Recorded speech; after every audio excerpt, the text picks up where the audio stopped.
Thank you for being here. Everybody who is joining in from wherever you are in the world, thank you all for being here. I am so excited because this book club was never intended to happen in such a short notice. I had always intended for book club to be at the end of every month, but sometimes opportunities present itself. So if it's your first session here with Illuminate, I just really wanted to share with you a little bit about Illuminate. And Illuminate is a community plus personalized coaching platform where we help women create the career and life they love. So this is a really big project for me that has finally come to fruition after 5 years. Illuminate is an amalgamation of two words, Elle, that means she in French, and illuminate, which means to light up. So every lady, every woman who becomes illuminated lights up the fire within her. She lights up every room she walks into, and she lights up the path for others. And this is such a beautiful opportunity for us here today because this is the launch of our book club, Women Who Read. And as you know, knowledge is power. And today we have the beautiful Dalia Feldheim. Did I pronounce your name correctly? Yes, thank you. Lovely to Yes. be here, Nika. Dalia Feldheim. Oh my God, I'm so excited. And this is really providence, right? Because we met each other 9 years ago in Singapore through my husband, who also worked at P&G. Yeah. And fast forward, last week we met each other again. And then it was like, hey, do you want to be on my book club? We're like, it's either next week or in December. I was like, I'm not waiting for December because we know what happens when we wait. Your girls that make it happen. Yeah. Yeah. And so thank you for being here. Where are you based in the world right now? Now in Israel. So straight from Wow. Singapore. Yes. Wow. This is so exciting. We've been outside, all around the world for the last 24 years. Geneva, Moscow, and Singapore for 10. And we came back 2 years ago. So straight into this messy environment we're in now, but beautiful, beautiful place. Yeah, I've heard Israel is really beautiful. I'd love to visit one day. I Yeah. know many people who've moved back to Israel or have moved to Israel, migrated to Israel. So I can't wait to discover the place and seeing all our friends who've Yeah. moved to Israel, like Looking yourself. forward to host you in quieter days, but yes, hopefully. Yeah, yeah. Thank you for being here and sharing. And thank you. Last week, I'll just share, Nina caught me in a very low moment. For those who don't know, we are in the middle of a war here, and it's a complex war because there's just so much misinformation going on. And I don't want to really get into it, but Nina was the right person at the right time. I just downloaded everything onto you. So, and she was just such a lovely, empathetic listener. So you exhibited what it means to lead like a girl. So thank you for being there for me, Nina. And thank you for being so authentic and so real, right? Like and vulnerable and really accessing all that That's emotion. nice. I remember that day, and in fact, it's still bringing like a lot of wow. Yeah. Like I don't know how you do it day on day, and I'm sure I'm going to ask you some questions about it later on. And I think this is a safe space for us to share. So, Dalia, you have your book. You've Yay. been on TED Talks. That was Um, it. yeah. Sorry, your side. And love to just get inside your head. Like, what drove you to, I think, first take a big step, right? You took a big step. You left the corporate world. Mm. Um, you left P&G. Like P&G was an amazing company to work for. You left P&G. You took a punt into something outside of P&G. You left the corporate world. You wrote a book. You wrote TED Talk. Let's talk about that journey. Like, tell us what was the most courageous thing that you've had to do in such a long time. Wow. Well, yeah, leaving P&G, it was funny. I spent 17 years with Procter& and Gamble, as I mentioned, Geneva, Moscow, Singapore. And I always say, when people ask me kind of what was so special about P&G, I very early on realized that my purpose is all about people empowerment. And I was very lucky that P&G enabled me both as a marketing director, with my team. I became a training junkie. I led these campaigns like Always Run Like a Girl and a lot of other kind of women empowerment campaigns in India and others. So those were my years of flow, and that's why my company is called Flow Leadership. I was very much on fire. I don't know if you heard the term on being in flow, but it's basically when you're in the zone. I remember I did work hard, very hard, some days until 4 a.m, but it didn't feel like work because I was just, really enjoying every moment. But when we moved to Singapore, my husband actually opened a startup, a Singapore Israeli startup. And the company, he needed to stay in Singapore. P&G wanted me back in Geneva.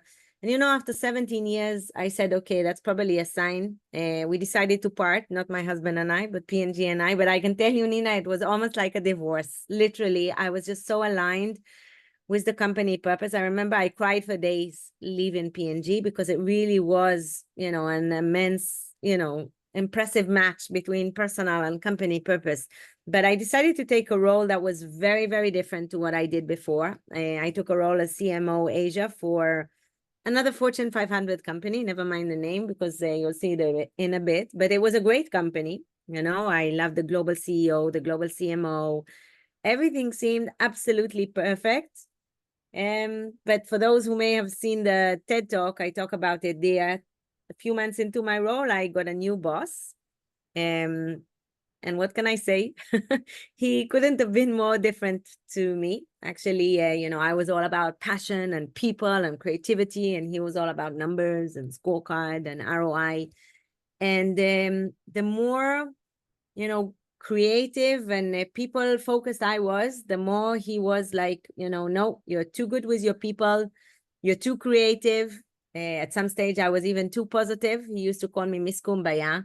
And it took me 2 years or more than that to realize that he's actually a bully.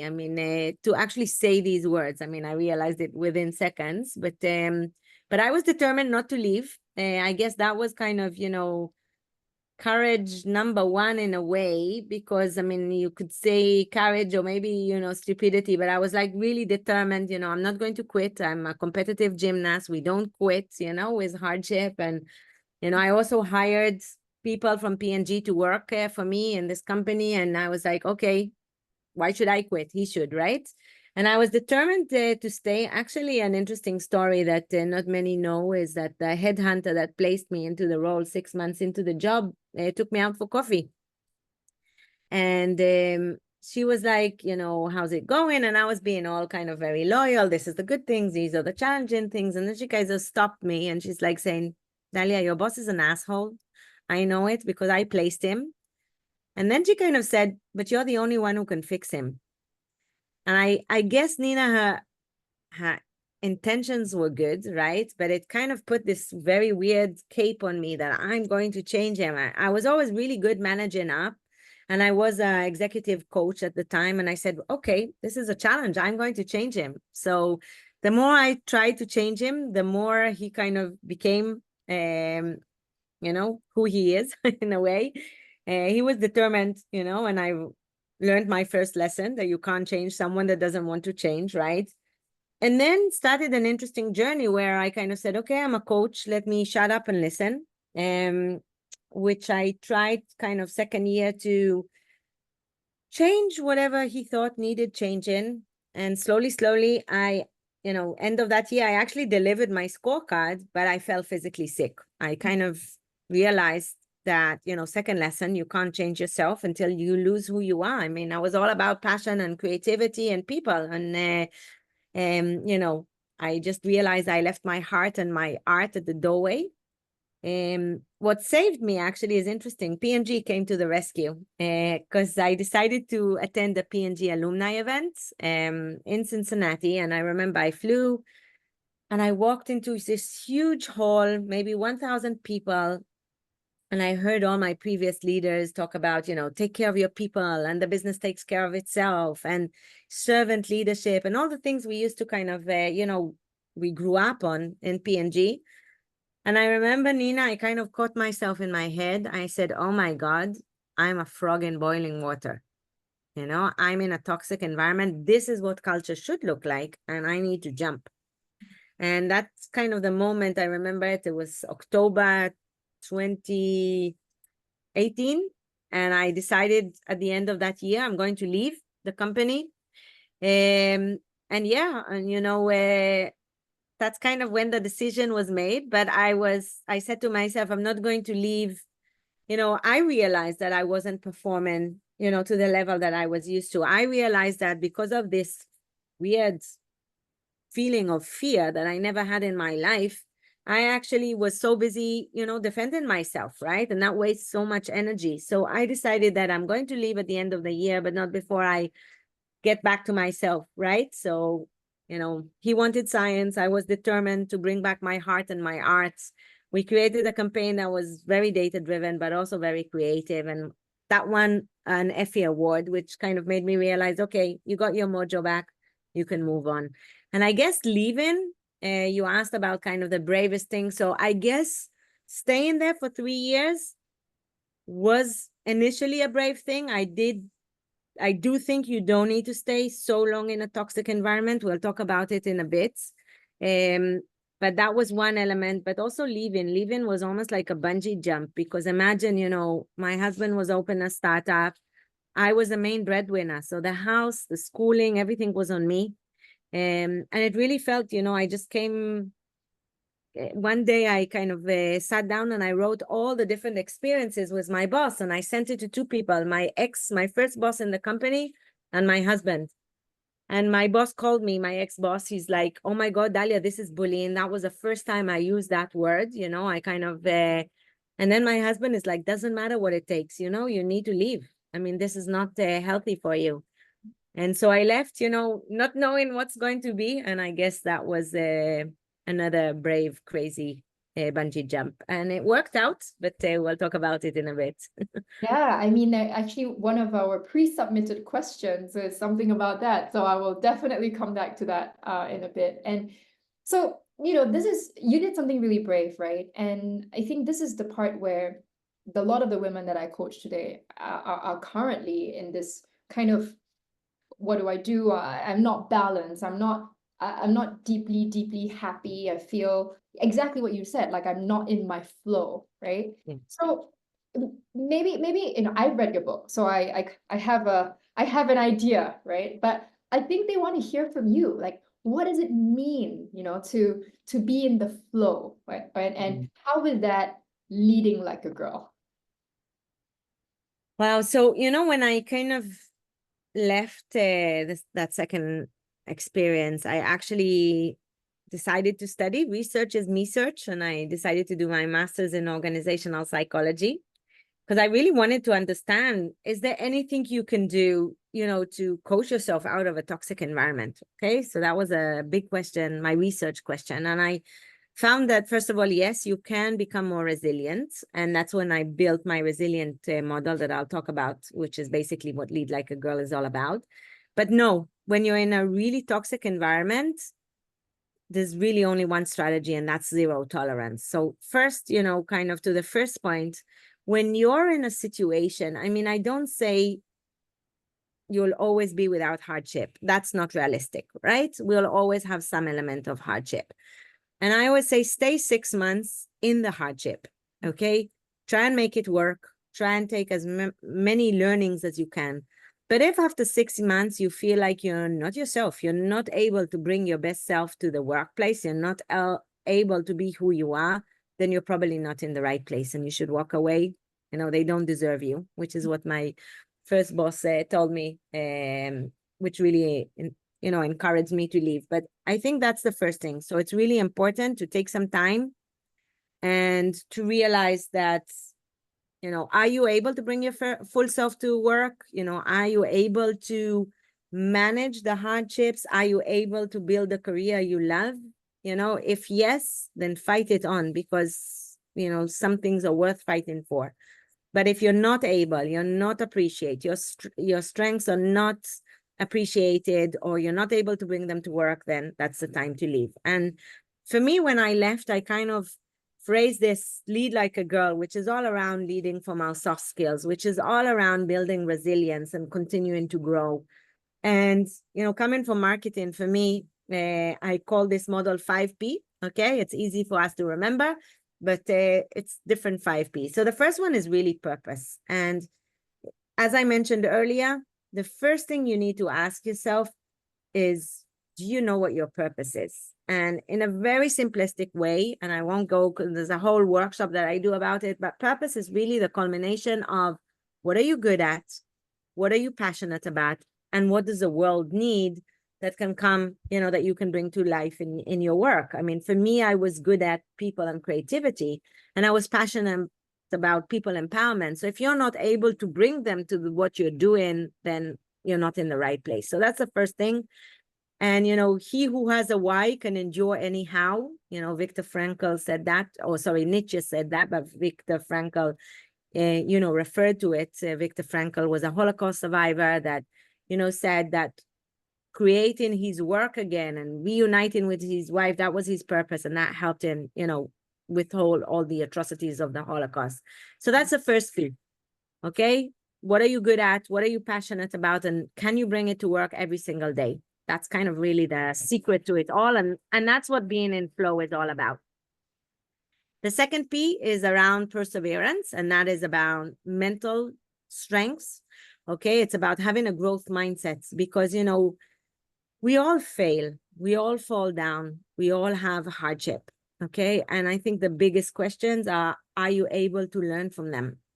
Are you able to really turn your pain into your purpose? Are you able to really have a growth mindset? We learn to fail or we fail to learn. So that's kind of, the second P is really around this, perseverance that comes from perspective. And, we're talking, many of the ladies are from Singapore. There's one place that if you want to kind of, for me, it's a good image that I often share. And I have a picture on in my presentations, which is in the botanical garden. There's this beautiful waterfall in the old botanical garden, right? Nassim Road. So there's this beautiful waterfall, but there's this cave that you go behind. Have you ever been there, Nina? Do you know which one I'm talking about? Thought I knew, but now I'm not sure that I know which one you're Okay, go check it out. Okay, so you go about. into Nassim Road. There's a waterfall with a cave behind. Why do I love it so much? Basically, this idea of perspective is sometimes I use the analogy of walking behind the waterfall because often we are in life, we are in an emotional state. Okay, we're I in know the which water. one. I know which one now. You Sorry. know which one? Okay, beautiful, Yeah, I know right? which one. Yeah. So, I walked there one day and I was like, wow, this is exactly the perfect analogy. When we're in an emotional state, we are in the waterfall. Water is falling on us, right? The secret here is to have this perspective, to step by. It's not that we're neglecting emotions. That's not something that I advise because emotions are there to be expressed. Otherwise, they'll come out in disease, okay? So don't suppress, express. But how can you walk behind the waterfall? So instead of saying, I am angry, say, I have anger. Or I am sad, I have sadness, which is a very different thing. And then you can analyze, why are you angry? Why are you sad, right? So that's kind of this perspective that builds mental perseverance. So that's the second P. The third P, and a very important one, you see, I have my little okay? Yes. And this is one, I use it as a kind of reminder, for mind-body connection. So the third P is all around, what I call power up, and it's really all about building energy because today we're in a burnout culture, right? We all, you know it from your work experience. You told me your story. I haven't met one woman and men that don't have some kind of a burnout experience because digital transformation means we're always on, always, especially us working in Asia. You're waking up early in the morning, you're staying into night calls. And this third P is so important because, when I left, I learned all about the mind-body connection. I went and became a yoga instructor. And today I know that I need to take care of my energy before I do anything else, because today it's not about managing time. It's all about managing energy. So what are you doing with your sleep, with your food, with physical touch? Very, very important. With movement. So everything we know, all these physical keys, Dan Botner, who talks about the blue zones, he has a great TV show in Netflix. If you haven't guys seen it, go and see it. It's all about that physical key. So that's the third P. The fourth Okay, and probably the most important one. So if you ask me what's the secret to happiness, so from everything learned, and it's actually Martin Seligman, the father of positive psychology, that did this research to try and answer what is the one secret to happiness, and that's the fourth P, and that is us, people, relationship. Okay, the quality of your life is the quality of your relationships. So that's the fourth P, and then the fifth P is positivity, and that's my secret sauce. Okay, that's my Miss Kumbaya, as my bully boss used to call me. And that's really, I know positivity is contagious. Kindness is contagious. So, even as a leader, it's really important that, positivity is not about being happy all the time. Many people have this misconception. That's false positivity or toxic positivity, right? Positivity is about something I call being emotionally brave, which is being accepting all emotions, where my mentor and friend Tal Ben Shachar used to say, who doesn't have negative emotions? Only psychopaths or dead people. So if you're sad, it's great news, right? And that's something I remember, right? So when I'm sad, it's okay. It's okay. It's normal. It's a part of and parcel of being human. So how do we as leaders give ourselves the permission to be human? So that's kind of all about that fifth P. So that's leading like a girl. It's, purpose, perspective, power, people, and positivity. I love In that. I love that. I mean, I knew about the 3 Ps or 4 Ps in marketing, but this is something completely different.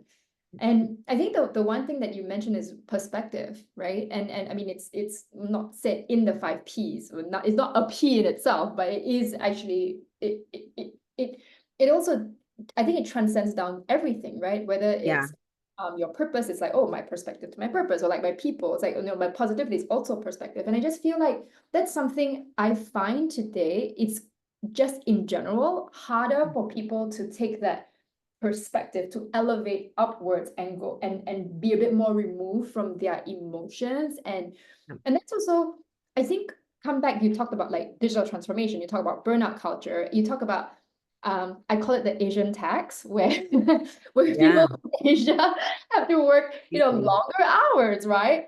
And so all of these things are, I feel this always on culture is true.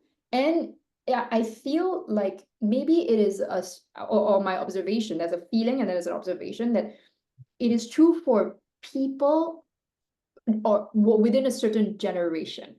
Yeah, I feel like it's also true for people who are trying to get a promotion, right? Where they sprint out and then they get and then they reach the promotion, they take a bit of a pedal off, but then they can't because they keep going for the next one. So we have a different not problem, but since COVID happened, right, we're seeing a shift in perspective, right? mm-hmm. Of, oh, I can work from home now because I don't need to go to the office, because COVID showed that I didn't have to be in the office for 2 years, as an Yeah, example. And so there's now a rise in the type of people coming into the workforce or actually been in the workforce who are having a very different view of this go, go, go lifestyle, right? right. So what I'm noticing, and I'm not sure, Dalia, I don't know if you've seen the same, it's I see now a bigger gap in the Mm. working culture where we see, people like me and above, when I was back in corporate culture, where we were go, go, go, go, go, go, go. And then Yeah. we look down and we're like, what do you mean you're not go, go, go, go, go, go, going, right? And so how do you bridge that as a leader, right? So as a leader Yeah, now, yeah. it's a very hot topic these days, because you're right. I mean, we Gen X or whatever, right? We came from what do you mean? The only way is up, right? It's constantly when's the next promotion and where are we going, etc. I just had a conversation about it with a senior leader in P&G, and I'm doing a whole workshop for them because they can't promote all their top talent, and they have great talent, and they want people to really, I'm doing a whole Find Your Why workshop for them because they want people to realize that there's also amazing careers, right? I always used to be told, it's not a marathon. It's not, sorry, it's not a sprint, Right. it's a marathon. You want to be there for 30 years. So if you're thinking in your 30s, okay, I want to be here another 30 years, it takes a whole different kind of take on things, right? How do I make sure that I enjoy the climb, right? So it's not just about getting to the top because, hey, I have news for you. You get to the top and then you only focus on the next kind of top. But how do you stop and smell the roses? How do you make sure that you enjoy the climb? So that's kind of one thing that we are, we're seeing this whole dynamic of burnout of our generation, number one. Number two, we see the Zoomers, the Gen Zs, Gen Y, Gen Zs, and beyond that really say, I didn't see my parents, okay, or my father mostly, but my parents, and I don't want to have that lifestyle. I have a 22-year-old, one of her friends kind of really talks about it, and then they take it completely to the other way. And then we have this kind of clash of cultures because the corporate world hasn't adjusted itself to the new type of leadership needed, okay? Come COVID, and then everything gets accentuated because we see we can work from home, we can, be as efficient and pop in lunch for the kids and, pop in the washing, and I'm back and I'm full on, and hey, I'm actually as effective. And that's the research, the research is showing us that, and we knew it even before COVID. For example, Boston Group Consulting did research where they forced their employees to detach from their computers for one afternoon a day. Digital detox, the Asian tax, stop it, right? 6 p.m., everything shuts down. You're not allowed to touch anything. Or if you send anything, it won't be sent until the next morning at 9 a.m. They actually found productivity went up 74%. Oh, wow. Okay. Yeah. We need it. We need to disconnect. Just imagine, I remember the best ideas in marketing, the most creative ideas actually came for me at 4 a.m. when I was breastfeeding my kids. Me, I love my sleep. I was so worried about this breastfeeding. I was like frantic about it, but it was so good for my productivity because I was just sitting there thinking about things in a very kind of relaxed manner. And that's when the best idea, and it's proven, right? So that's kind of one thing that we know, this detachment is really, really important for creativity, for decision making. So bring it all together. And we're actually learning that we need a totally different style of leadership, okay? And that's where the book was born. It was born from my own personal experience of seeing the good, the bad, and the very ugly. When I was in this very ugly, when I was in this always on, deliver by tomorrow a.m., no time to think, constantly kind of scrutinized for every single thing, I didn't perform. And I was saying to myself, what a waste of human potential. Mhm. And then when I went to study it, okay, I actually came across a research by Karen Folkman. Sorry, not Karen, Folkman, anyway, Folkman and all, they in 2012 did this famous research that they tried to understand how come we don't have more women in senior roles, right? Or women not as effective as men. And they did this research in 2012 and they found, oh, surprise, surprise, women were as effective as men. But the interesting thing is they repeated the research in 2019, okay? And they actually found that not only were women as effective than men, actually women scored better than men in 17 out of 19 leadership traits. Okay, empathy, intuition, teamwork. Why? The world has changed. The VUCA world we live in, okay, we're volatile, uncertain, right? Completely unstable, requires a different type of leadership. So this go, productivity, efficiency, maybe was true in the 70s where it was about line production and you just needed to be a machine. But in today's world where we need the creativity, we need the empathy, we're leading, people that may be remote or working from home. We need the agility. This environment actually requires more of these soft, historically considered feminine skills. So when I say lead like a girl, it's of course a provocation. It has nothing to do about women versus men. It's a homage to the always run like a girl that I did for P&G, but it's also a provocation for all of us as leaders to embrace these historically considered feminine soft skills, because newsflash, these are the skills that are needed in the 21st century to deal with burnout, to deal with the, agility that we need, to deal with the creativity that we need as technological advanced are you know, ever changing. And so that's kind of why Lead Like a Girl is not just a nice to have, but it's a must have in today's environment. Yeah, I mean, I completely agree with you on this one. I just wrote a book. I didn't write a book. Let's say I'm preparing to write a book one day. Now, Ah, I'm actually not, amazing. I'm just doing my newsletter. But you know, you never say never, and I will never ever know. But Okay. what I just wrote about I think two newsletters ago, I actually wrote about the rise of feminine leadership. And you know, the thing at the end of the day, I'm completely with you. Do you know that, you know, I thought, right, my subscribers will be only women. And I was like, yeah, I'm gonna have only women subscribers. And then I see my newsletter, people are subscribing and they're men, and they're writing to me privately going like, thank you for bringing this up. I know that's what you're targeting, but I'm following because it's actually so important to me. And I'm seeing this shift, right? It's you know, someone asked me, it's like, oh, Nina, do you ever take men for clients? I said, yeah, but and they said, so who? And I tell them, like, I say, oh, I have an MD of a bank, and I have a founder for one of the startups, and da da da da. And they're like, why do they come to you? And I said, because they're actually looking for a different style of leadership because they know it's no longer relevant to them. If they want to change, and these are 50-year-old men, you know, I'm not expecting that. But the fact for me, it's so encouraging to see Yeah. that they can change. Like people are seeking this knowledge. So I just want to say, like, you know, No, I'll right, just you're not a girl, but you know. I can tell you, I'm bang on. When I actually was thinking about the name for the book, okay, I wrote an article, and this is a tip for anyone thinking of writing a book. I mean, the newsletters are exactly what you need.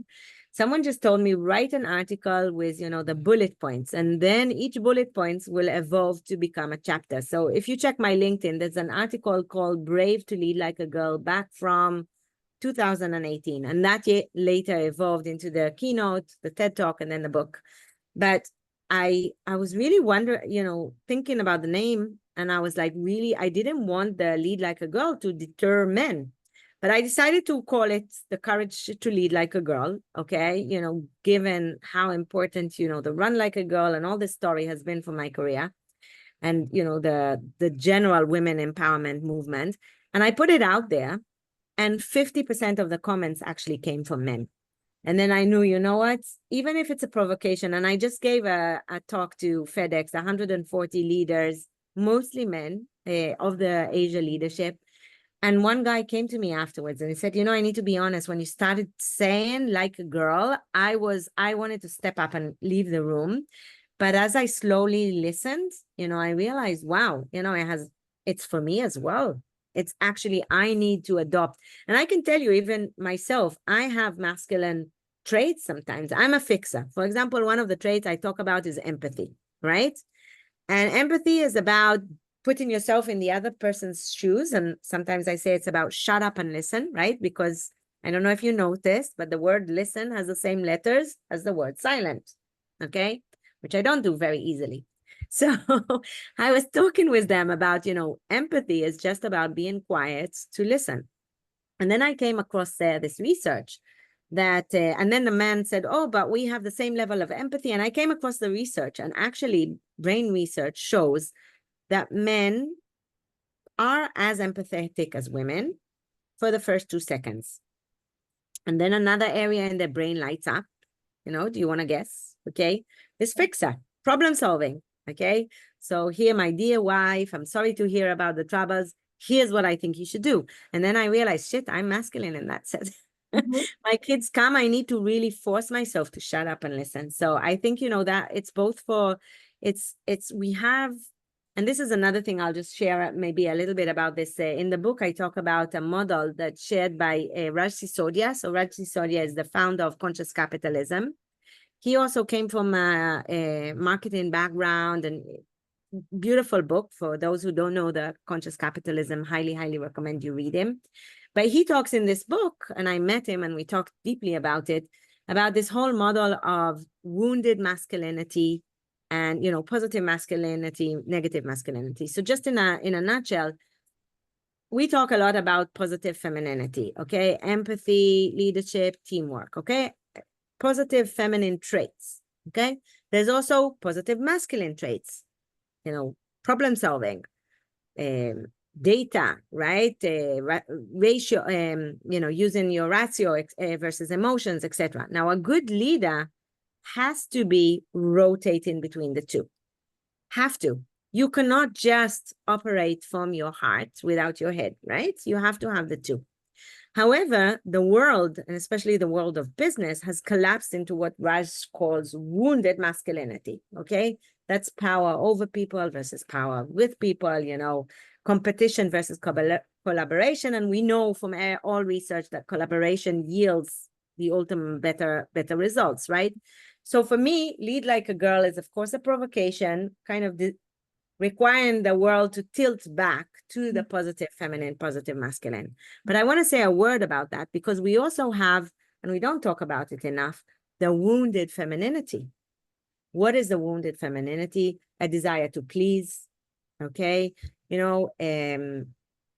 Maybe it's about kind of external validation, right? When we don't kind of trust ourselves and we need to be determined by someone external. And I can tell you, all of my career in P&G, I was pretty much in the positive feminine, positive masculine. I know to be assertive at times, I'm a fixer, problem solver, etc. So I know to kind of rotate between the two. But when I was in a very toxic environment, and when women in general, women and men, when we're in a very toxic environment, we either fall into the wounded masculinity, so we become bitches, okay? And hence there's this bitch boss. I had only amazing men and women, but I get asked this all the time, yes, we do have bullies, women as well as men, okay? Data shows equally, because women sometimes say, hey, this is the environment, so I need to behave like them in order to succeed. So that's kind of fallen into that wounded masculinity. And that's what happened to me in the last 3 years of that assignment, I fell into my wounded femininity, okay? Where, suddenly what one person thought about me made all the difference. Suddenly all my self-being was determined by what one person thinks about me, right? I allowed myself to be externally validated. And that's also a really important point for us as women to kind of think about. So lead like a girl is not only empathy, intuition, teamwork, okay? It's also knowing to step into your assertiveness and saying, sorry, sir, you're not going to talk to me, or sorry, ma'am, you're not going to talk to me this way. I'm going to leave and come back when we're ready to have a respectful conversation. Or boundaries, okay? Boundaries. I cannot take anything else. If you want me to, let's go over and see what gets, taken off my priority. It's my what not to do list, which is as important as my what to do list. So these are some of these traits that as women, we need to really make sure that we're stepping into our positive masculine as well. Oh, 100%. And you and I can go on forever, as you know. I think that when we did catch up, it was like boom, boom, boom, boom, boom, boom, boom. Yes. And I want to give the audience some time to ask some questions, but I'm going to kick off with one. So anyone listening, if you want to ask a question, pop it in the Q&A, and Dalia will ask live. In the meantime, I have one which I have a few. Actually, there are quite a few, but I think you've covered quite a lot. First question for you is, what was the biggest challenge you faced when you transitioned into building your own value-driven business? And what key learnings or advice would you offer to someone going through this right now? I know this person came from an FMCG company and wanted to make sure they asked you this question. So it's a great question. And honestly, I want to share, it's actually a really important question, okay? Because some people kind of see and say, oh, I want to do what you're doing. And, it took me until today, okay? So 5 years to get to a quarter of what I was making before, okay? And that was my target. So I wanted to say a few things. The first thing, it's not as shiny as it seems outside. And there's a lot of advantage into the corporate with the safety and the security. So I'm actually coaching a super impressive lady, and she wants to jump.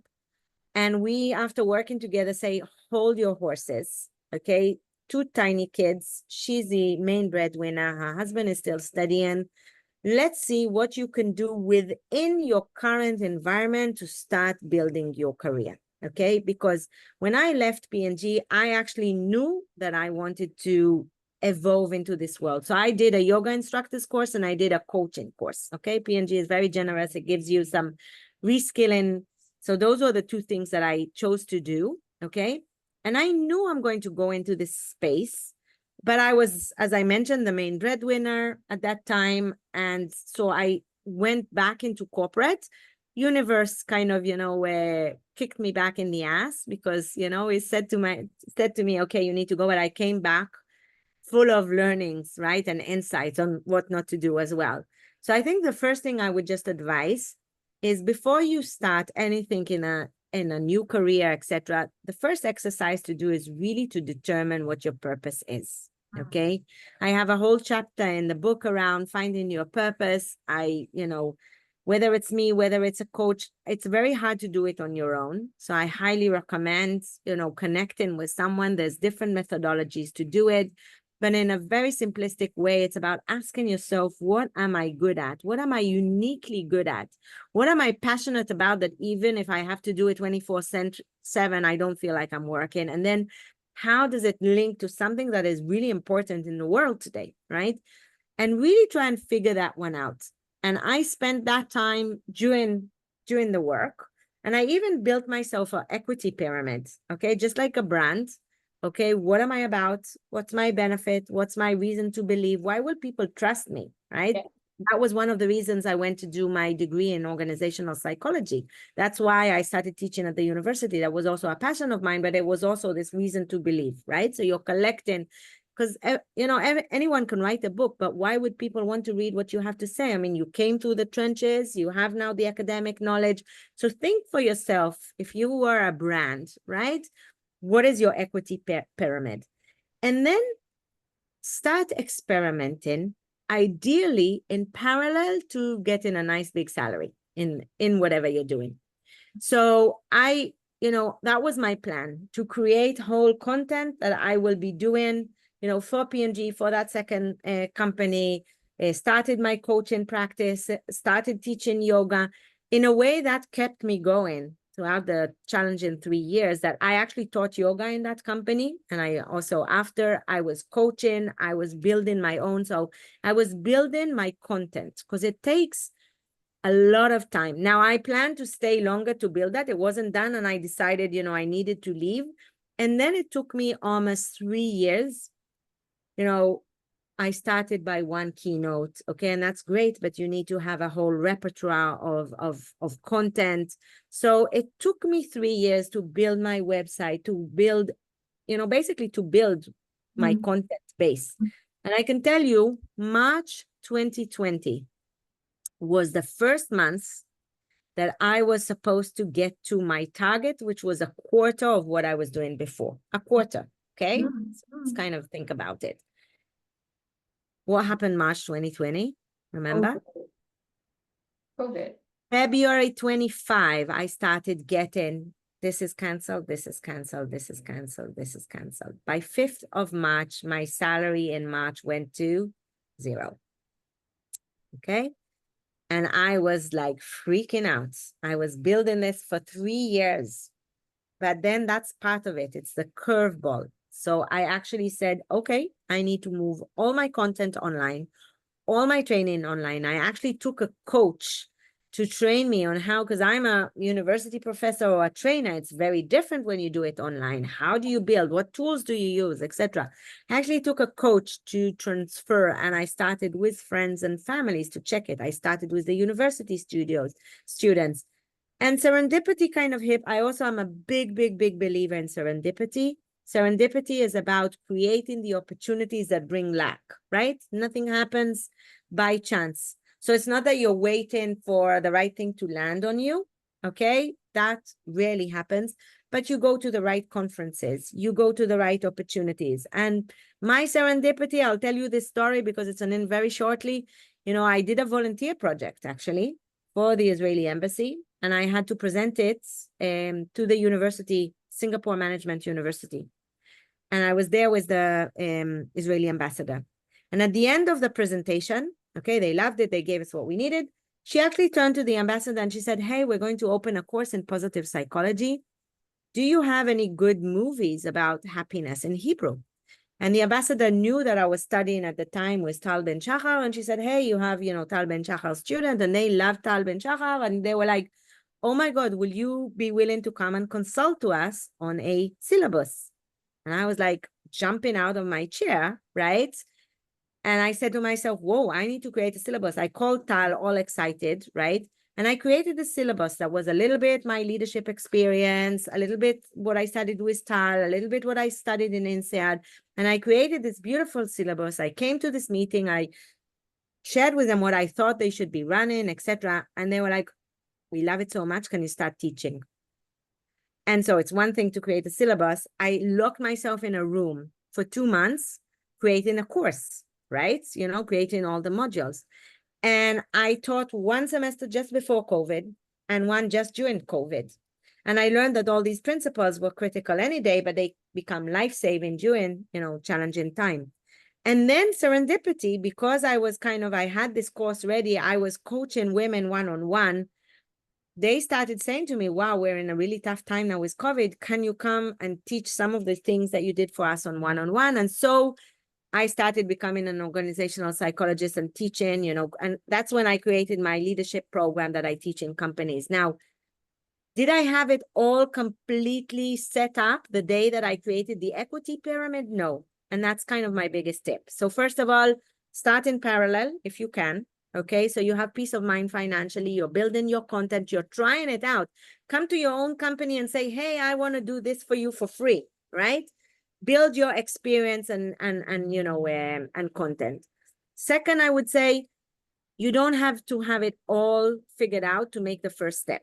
Mm-hmm. So yes, try and figure it out, create an equity pyramid, okay? Try and figure out strategically where you want to go.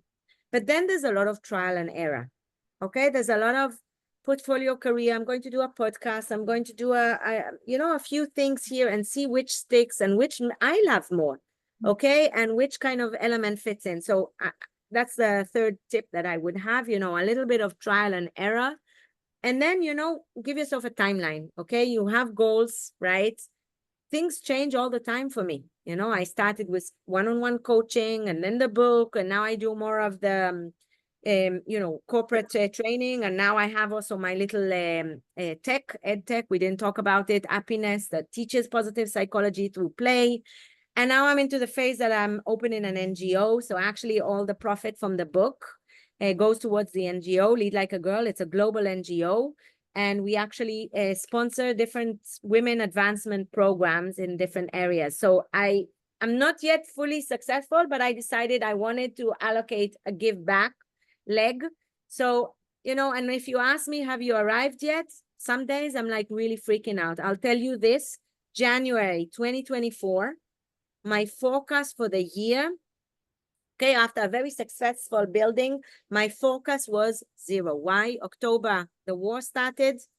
I can't even start to explain. You can read some of my posts. I couldn't even breathe. So I didn't do any of the pipeline that you usually do. January, my pipeline was as dead as our situation, right? And I had to rebuild myself. So it's, some of the things are constant change.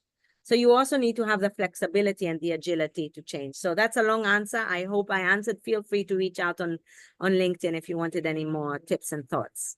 No, I mean, thank you for going into that and being so vulnerable and sharing all of that. And I think that's actually the following up to the next question, because sometimes I think there a lot of the women who I'm also speaking to out there, they have this, oh, I'm a bit tired of the corporate culture now, and you've talked a lot about it earlier around, like, okay, if you're tired of it, first you need to figure out your purpose, then you need to figure out a plan, right? Like, and then it's like, don't wait for the big action, just take the first small one. Yeah, that's for the women in corporate. But here Karen has a great question here, and it's about how she's looking for a career comeback. So any tips around returning to the workforce after 7 years? So she spent, and like with many women, right? I mean, I know another lady who spent 15 years out of the workforce. How can she come back? into the workforce and feel strong and confident in themselves. So I think this is a really good one for you. Well, it's a beautiful question. I'm not sure I'm, the perfect person to answer, but I think the big thing is to go out there. First of all, know your strengths. Your strengths haven't changed, okay, in the 15 or whatever years. So be confident in them. Yes, the world has completely changed and AI and everything, and that's okay. You're a fast learner, take some time to kind of read into the new things, test, experience. But I love how P&G recruited. They kind of looked at what your strength and they didn't care anything about your experience because they believe that they can teach you anything. So I also have that confidence. I have this between my head. I'm able to pick things up. So the first thing I would say, and this is women, we often kind of have this imposter syndrome. We know about that, women more than men. And the answer to that is to ground yourself in your strengths. Okay, that's really, really important. So if you don't know them, there's a resource online that is free called Via Character.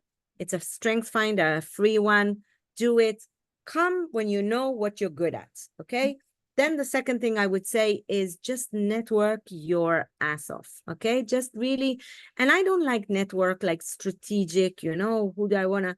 I'm more into the authentic networking. Okay. Go to events in the areas that interest you, talk to people, and then don't be embarrassed to say, hey, I'm coming back to work. I'm super excited. If you hear anything, this is what I'm looking for, almost like have in your head, say yourself, I got this offer. Okay. But so you almost like have something in your head because you could don't jump on the first thing that comes. Okay. Know what you're looking at in what area, and then tell everyone, okay, that you're looking, because you never know where it would come. And it's totally fine to say, hey, I took some time grounding myself, learning, being a mom. I'm ready. I'm focused. I have all the perspective. Actually, being a mom helps me have this healthy perspective towards work.